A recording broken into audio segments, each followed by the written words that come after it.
Namaste, John and Julia. Welcome and thank you for being able to join me in this setting, just to hear about you, about the travel to Barcelona, to your workshop in June here. How you're doing? We're doing really good. We're recently back from Central America, Central and South America. And so we have arrived back to the beginning of spring. However, nature's taken a step backwards and given us a little taste of winter. So we've had some beautiful snowfall, but today the sun is actually shining and now the snow is melting. So we've come back to be able to replenish, restore, recharge for the summer season about to happen. Yeah, we're really happy to be home. It's great to travel for 4 months, but at the same time, it's a great feeling when you can just settle down. Yeah, right. And then you start traveling again. You are doing some workshops around Europe. Yeah, actually this year we're going to do quite a few European ones. Quite a few in Spain, actually. So we're going to be doing Barcelona. We're also going to be doing where are we going? We're going to go to Mallorca. We're going to start now soon from Warsaw, and then we're going also to Tenerife. So yeah, it's time to speak Spanish basically. We're going to be in Sardinia, and then Sardinia we're going to make something that is like family gathering, yoga family gathering. So because we really feel that this is a time for people to connect and to understand that how much we need one another.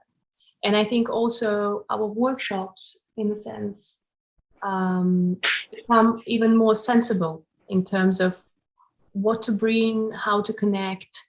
And I think it's not the time anymore for just individual work, but it's a time for a collective to transform together. Definitely. And I'm looking forward to your connection here in Barcelona. When was the last time you were here? You were together here last time you were here, not? Julia and I came, it was quite an interesting adventure. We actually rode on the Harley along with Andy. So we had 2 bikes and we drove all the way from England to Barcelona. That was in 2016. So it was an adventure to get to Barcelona. And then we had a great time teaching at Yoga One. Yeah, and I was making my first yoga teaching steps. So it's always incredible and very exciting to come to the same spot as a different person.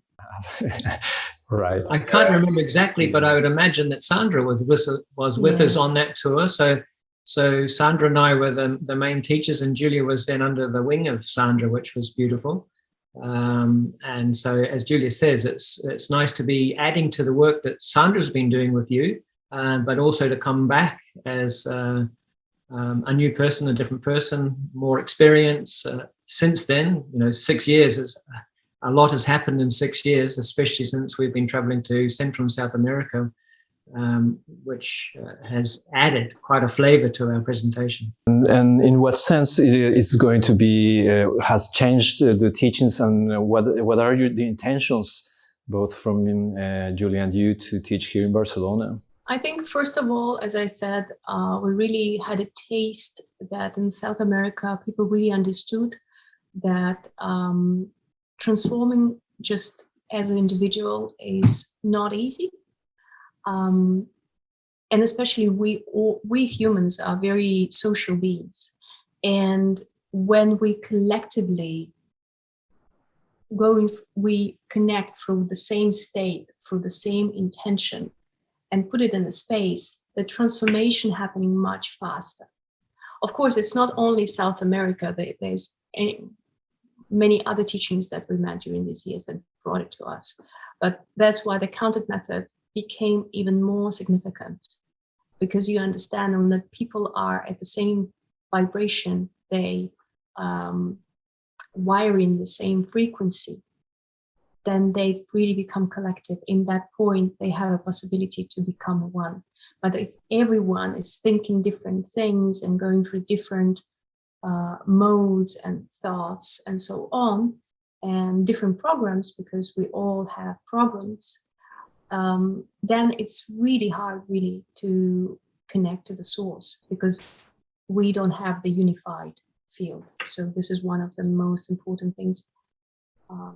So in a way, it's easier to connect, making the connection as you felt in South America, and it's a little bit harder here in Europe? In a sense, there's a lot of, there's a lot of gatherings, a lot of, it's not connected to so much to yoga, but there is a lot of ceremonies when the people are gathering together and they spend time. And it doesn't have to be a very significant, but it's there is some kind of form. It can be with a cacao, with the music, with breathing, but something that really brings us together. And of course, it was never foreign for us, but it's more creates a certain sensibility, what you want to bring to people more, what kind of a state you want them to experience. So it's in a sense, it's very subtle, but it is changed.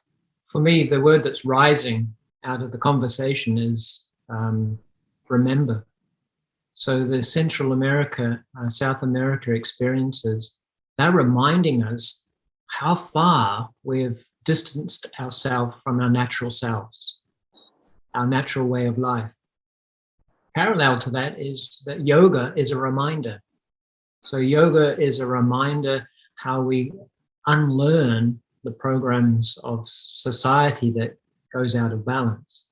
And so in anticipation of our conversation, I was thinking, who's my first teacher? And of course, you go straight to your parents, but then I went even further back to when I was lying in the bassinet, in the cot. And I go, actually, my body's my first teacher. Right. And this is the vehicle that we're going to be working through, is that our body is our first teacher. Within the body is the breath, the prana, the life force. And within that is the consciousness, so that we arrive in this world with amazing awareness, amazing attention, and amazing inquiry. And so yoga is to remember that. And what Julia was sharing about Central America is that by coming together with ceremony, it's a reminder that we have individuated so much, and that the idea of a yoga workshop, weekend workshop, is to honor that celebration of a collective coming together, because we've distanced ourselves so far. It's so difficult to connect to that first teacher, your body, yourself, your soul, your breath. And so we share the experience with others collectively. And as Julia says, there's an entrainment. There's a coherence that comes between everybody. And so we then start to collectively help one another. It's also two-way. It's between Julia and I as the presenters or the holders of the space, and you are included in that, to our group. We hold a space for us all to collectively come together to remember what it was to share life together. And so I think this is the real message that Julia and I are going to be bringing this weekend in June, is that we really want to remember what it was to be a community, not to be an individual, but also to learn that we have to have our individual sovereignty. We have to have our individual power to be able to say, yes, this is how I want to live. Yeah, beautiful. I think also after this not easy couple of years, gathering together can be the biggest present for all of us. Because before it was something so accessible that we didn't feel that it's so needed. And that's why maybe we wanted really to protect our individuality and just be with ourselves. But I think that people really spend some time alone now, in front of their computers, in front of their iPads and phones and so on. And this is a great moment of understanding that we really are social beings and we are community. And we not only need to connect with our body, but we also need to connect through our heart. And our heart also have a vibration. We are in the vibration. And it just, the moments that we spend together really changing the light. Yes, and one of the themes that you present in this workshop, it's the connection between sound and prana. The prana is the energy. It's the energy in our manifested world. Yeah, so it's something that already exists. But how to connect to the prana? Of course, we're breathing. But when we're breathing, we're creating a sound. Unless our breathing is very shallow, but we're still creating a sound even if we not hear it. It's there. So the sound is, for me, is like a vehicle, how to get to the prana or how to connect to it in another way. Because your energy, and there's energy somewhere there, but for example, when you invoke, when you sing the mantra, you invoked it through the sound. What the baby does when the baby needs help, it gives a sound. So everything is connected through the vibration and through the sound. This is how would I put it in the words. So the sound is very important. It actually transforms our inner space. It transforms our cellular level. It takes us out from the very dark spaces to very light spaces. And that's why it is very important in these moments, in these days, to invoke and sing and connect and do it and invoke the light spirit through us to connect to the light energy. I'm not really a esoterical person, let's say. I feel that I'm quite standing strongly on my feet, maybe sometimes even too strong. But what I really realized that mantra, creating mantra, that invoking the mantra is changing your inner space. It does. There's no doubt about that. So that's why working with the body and mantra started to be really important elements. Why? Because they really work. It's the only reason. Yes, and at the end of the day, sound is some kind of vibration coming from the body, and it's quite something. It's just unlearning and remembering, as you say, John, and the process to go to that source may change, even if the goal could be the same. I met you before you met Julia, and one of the things that you wrote on the description as you met is to explore and to, I don't remember quite the exact words, how you phrased it, but that's one of the things that you've been doing as your energies gathered together, is to explore. And in what exploration and you've been, has it changed your teachings, John, in a way? It's a beautiful balance. Since you've got young Ganesha sitting there beside you, think of his dad, Shiva. And so Shiva embodies not just Shiva, but Shiva Shakti. And so for me, teaching just as a man, singularly, is very much just the male. Now, this is a paradox. Shiva does represent consciousness, and Shakti represents the energy and matter.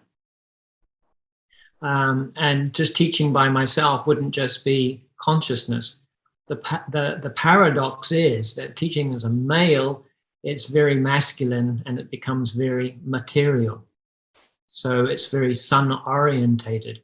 And so there was a period in my journey as a yogi practitioner and a yogi teacher, or sharing the principles, that the asana and the series and the number of series were really, really like paramount. They were so important. Right. My journey with Julia, what's happened is there's been much more of a softening, in the sense that even when I look back to my very first teacher, Derek Island, when I saw him as a Shiva, he also looked like a puma, like a wild cat, the way he moved.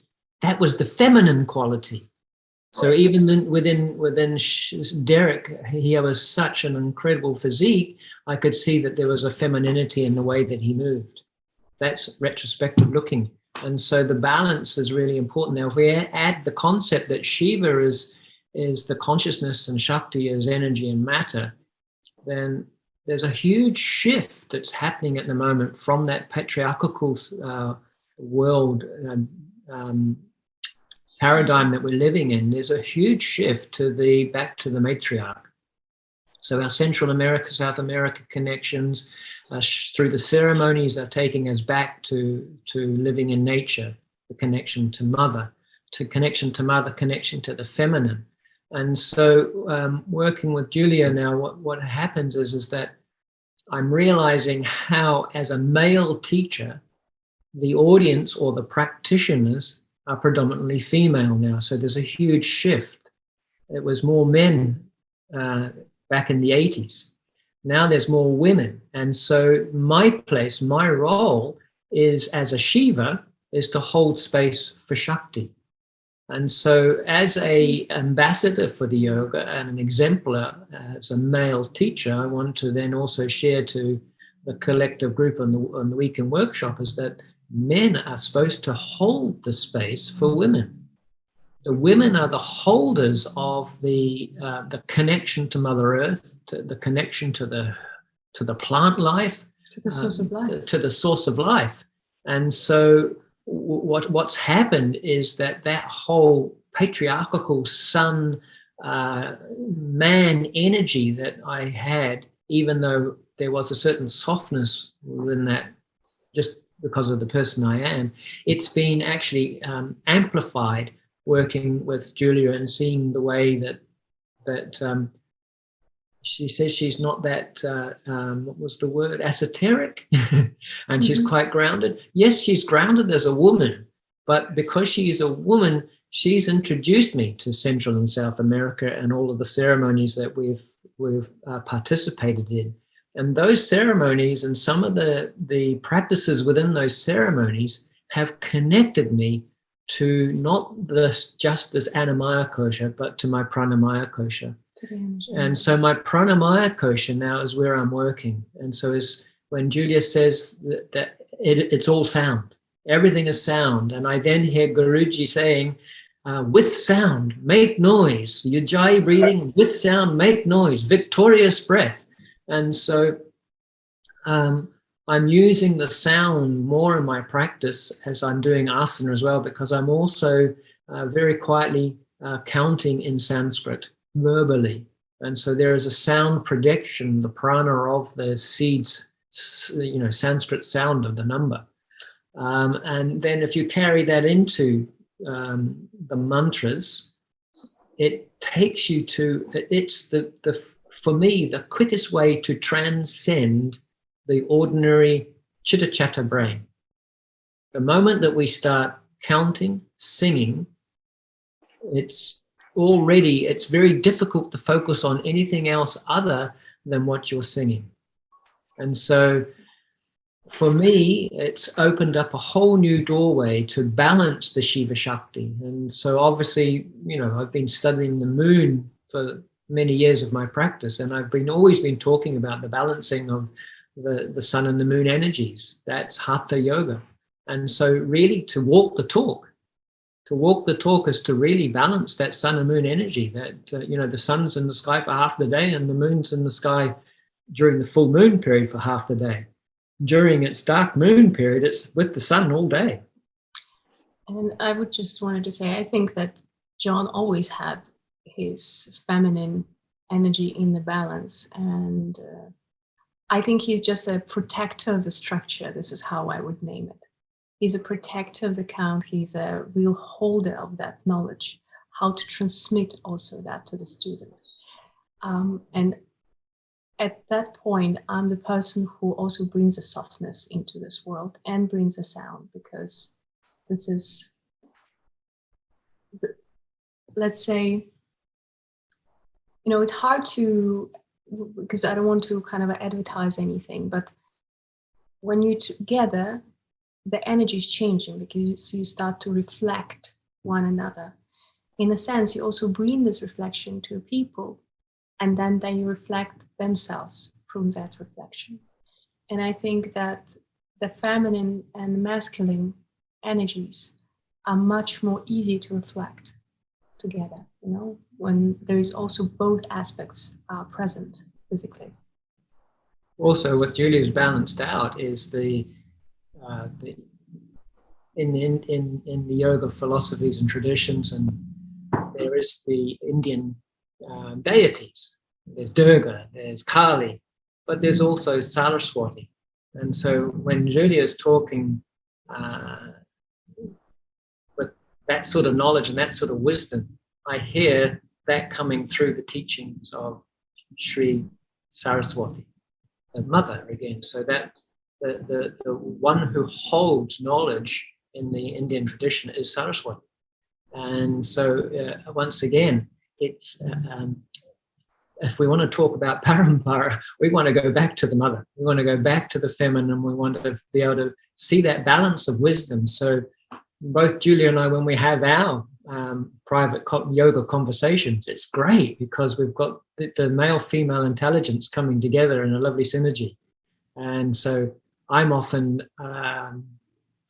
sort of like excited and inspired when I'm listening to Julia talk.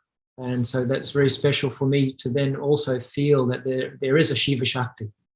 There is not only in the energy and matter, there is a consciousness that's very strong, very subtle, very powerful. This is the beautiful thing about women, is that they embody this earthy quality, but there is then this consciousness. This connection that people has with nature in South America and Central America, as you said, in comparison to Europe, but you didn't see that in India, that connection to nature as well? It's a good question, Santiago, but you have the connection, Julia's going to jump in there, but you have the connection that you're Colombian. So I'm sitting here looking at you going, you know, here we're talking about going to Central and South America, but you're Colombian. And so you have that beautiful connection back to that that wisdom, that knowledge, that ceremony. For me, India has made the connection to yoga, but within that, the only ceremony I had was the yoga asana with my teacher. I didn't actually get to involved in any other community or communal ceremony. Yes, this is actually what I also wanted to refer to. In a sense, when you come to India, you're connecting to all the elements and flowers and all the smells that are, you know, you're connecting to all the elements of life when you're just driving. So life and death and cows and dust and everything. And India will be always our home because we spend there some time, and John spent there almost half of his life.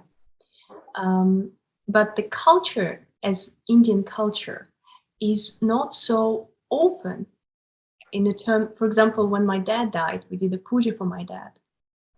And it's maybe a good example because we came and we received the puja, but we felt very foreign there because the celebration was done with us, but we were more like observers of the ceremony, that we were really in it.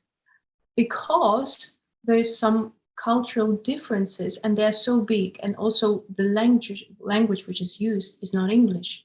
So language, again, is a vibration, and you can't connect if you can't open that door. So you just observe in the process. In what, for example, John is referring to, that a simple but well-guided cacao ceremony, which is guided through the English, but when even the songs are sang and you can connect with the vibration, your heart is lifting, you feel it.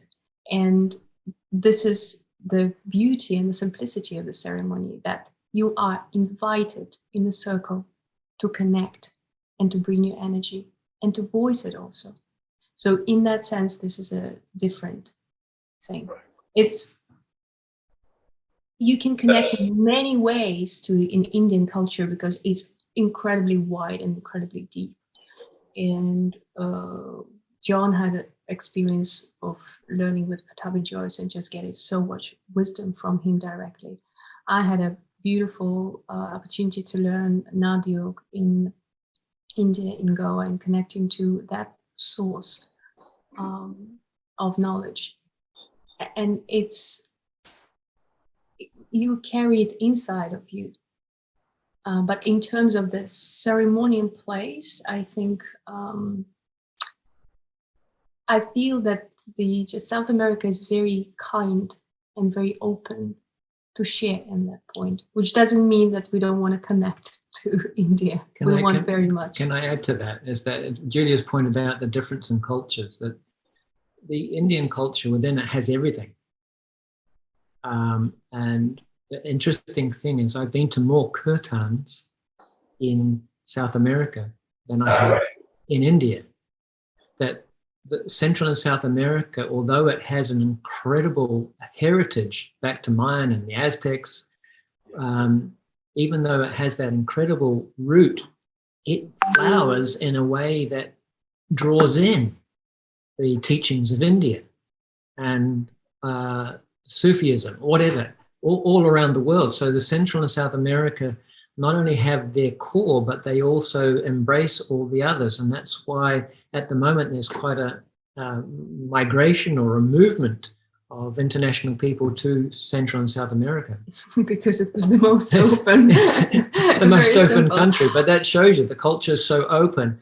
But the poignant thing was that I've sung more mantra in kirtan in Mexico than I have in India. I know it's accessible, but as Julia said, in India, she did manage to find a hard yoga teacher, and we then brought the teacher's teacher to our retreat at Purple Valley Yoga Center, and we actually had Nad Yoga as a morning meditation before we did the practice. So we're embracing it. The Westerners are collectively, culturally borrowing everything to get all of the, we're picking all the beautiful flowers and making a lovely an arrangement. And so that's the beauty that Central and South America has given us, is that it is embracing everything as a unified awakening, a unified consciousness through all the different practices and ceremonies. And also, I think we're a bit like, we're all children of that earth. And we sometimes forget that we always play, and depending on what life has given us and what direction we're taking, we're exploring that. So in a sense, we bring in the exploration that is happening now. Probably next time, hopefully, the India are going to open, and they're going to be another dimension that we're going to open for ourselves, and then they would like to bring it to our teachings and our sharings that gonna appear. So it's just a question of the moment, and which we need to understand that we're changing all the time, but certain things are staying very present, as the count, as the asana, as pranayama, and now as the sound. Beautiful, beautiful, so inspiring. So perhaps more than a workshop is just a gathering ceremony to connect, to reconnect, and to make a connection between all of the participants here. It's important for people to feel now that they can be free, and that there's a space in which they can be free and they can express themselves. And I think this is what is important for us, that the people who are coming can really connect to themselves and relax. I think it's needed, it's so needed now to feel free inside and to be able to shine your light and to be able to see that this shine is just received on the other side. And so for me, it's very interesting. I used the word for us to find our own inner sovereignty, to be able to find our own yes. What Julia's reminded me is that our gatherings and our yoga and our ceremony and to play is to take us back to child. Because somewhere in our childhood, our no got taken away from us. To be able to say, no, this is not how I want to be. And so what the yoga and the mantra gives us is a reconnection back to our voice. If we're able to sing, if we're able to really sing the chant, sing the mantra, we're actually doing our yes. we're able to then reclaim our no. It's important to be able to say, no, that's not how I want to live. This is how I want to live. At the same time, if we're talking about divorce, for some people, it's really not easy to open that space and sing. So what I would like to put there, that if there's anyone who has a problem with that, with opening that, first of all, you don't have to sing. It's important for you just to receive the sound. And then if someone wants to open these doors very softly and gently, this is a possibility.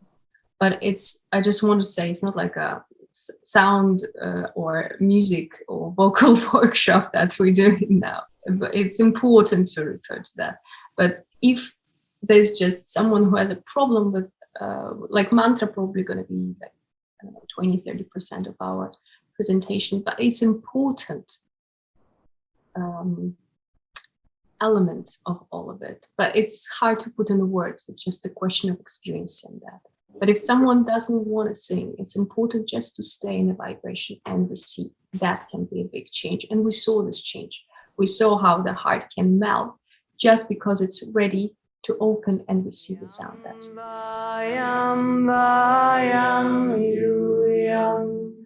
Itiasit matiravayo Kim jatam adunayena Yuyam vayam. I'm really looking forward to see you again, to get those insights and be nourished by you, and hope all the people to see you here. And us too. It's very reciprocal. This is the thing, that it's really time for people to understand that we here to experience the connection between one another. And when there is no connection, there is a missing. So when we have the celebration of meeting, and if we can really be present in that, we can take this moment with us.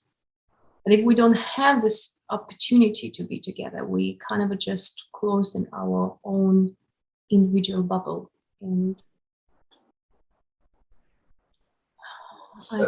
it's not an easy place now to be for any human. I think it's a huge realization to realize that you are a teacher. When you make that connection to your body being your first teacher, your breath being your first teacher, your own consciousness, your own awareness, when you then realize that your parents are your next first teachers, then you realize your siblings, your friends are teachers. Your partners are teachers. So when we come to a workshop, for example, we are teachers for one another. And that's what we facilitate. We don't come to be the teacher.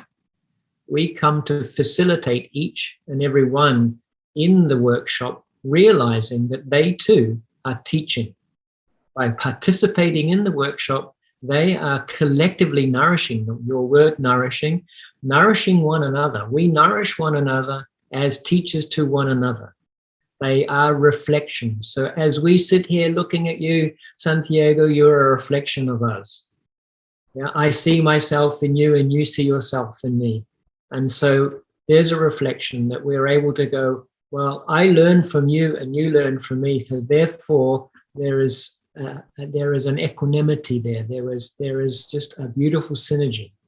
And so that's one of the other messages we really want to put to the weekend workshop, is that we are all teachers for one another. Yes, there are many lights you've been initiating, and I remember the second time I met you and I wanted to follow you, and you say, hey, let's make a relationship. Let's have a relationship. That's the way you put it. And so Santiago, I have to also share to you that while I'm sitting here with Julia and talking with you, I'm also taking in your shala. Are we teaching sharing in the shala? Because sitting behind you is a beautiful gong. And so what I want to share is that what I value most of all in terms of my yoga journey is remembering and reminding myself I'm a child. And so my inner child wants to jump through the screen and play that gong. All right, so it's around. We do it here. I mean, I just thought that we get so much people that we cannot fit all the people here. But the first impression is to be here. Yeah, I'll take the gong whenever we go. Perfect. Thank you for that. Perfect. Thank you. Thank you so much. Thank you for Santi. this meeting. Yes.